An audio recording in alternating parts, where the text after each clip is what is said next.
जनसंवाद न्यूज, सत्य आणि विश्वासाची बातमी। इमारतीच्या बांधकामासाठी खड्डा खोदताना बाजूच्या इमारतीला लागून असलेलं झाड कोसळून एक जण जखमी झाल्याची घटना मागील आठवड्यात अंबरनाथमध्ये घडली होती। या प्रकरणी अंबरनाथ पालिकेने जागा मालकांना वृक्षतोडीचा गुन्हा दाखल करण्याची नोटीस बजावली होती।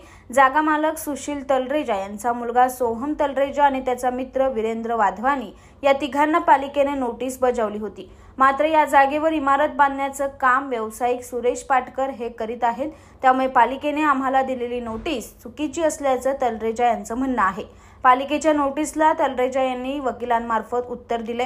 झाड पडल्याच्या प्रकरणाशी आमचा काही संबंध नसल्याचं बांधकाम व्यावसायिक सुरेश पाटकर यांचं म्हणणं आहे। माझं नाव सुरेश पाटकर आहे आणि मालकांचं नाव सुशील आहे आणि जे दोन झाडं तोडले त्यांचा काय आमचा मतलब नाही आणि आमचा हे काय त्याच्यात आमचा काय विषयच नाही त्याच्यात।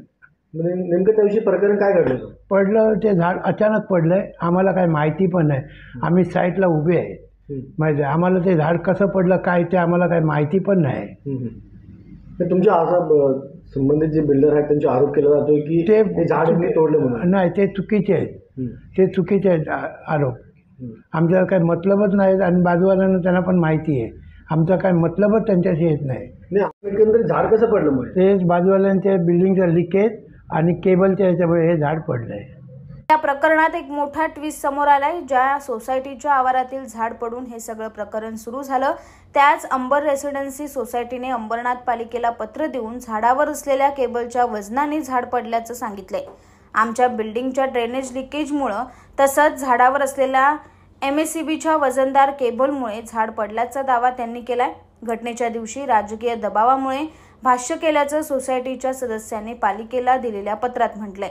मागील आठवड्यात घडलेल्या या घटनेबाबत अनेक तर्कवितर्क लढवले जात असतानाच आता या घटनेचा CCTV व्हिडिओ समोर आलाय। यामध्ये झाड कोसळताना स्पष्टपणे दिसत असून त्यावेळी तिथे कोणतंही काम सुरू नसल्याचा दावा बिल्डरने केलाय। त्यामुळे आता या प्रकरणात पालिका प्रशासन नेमकी कोणती भूमिका घेते आणि रहिवाशांनी केलेल्या दाव्यानुसार त्यांच्यावर नेमका कोणता राजकीय दबाव होता हे शोधणं महत्त्वाचं असेल। जनसंवाद न्यूज, सत्य आणि विश्वासाची बातमी। आजच सबस्क्राइब करून बेल आयकॉनला क्लिक करा आणि पहा ताज्या घडामोडींचा अचूक अंदाज आपल्या मोबाईलवर।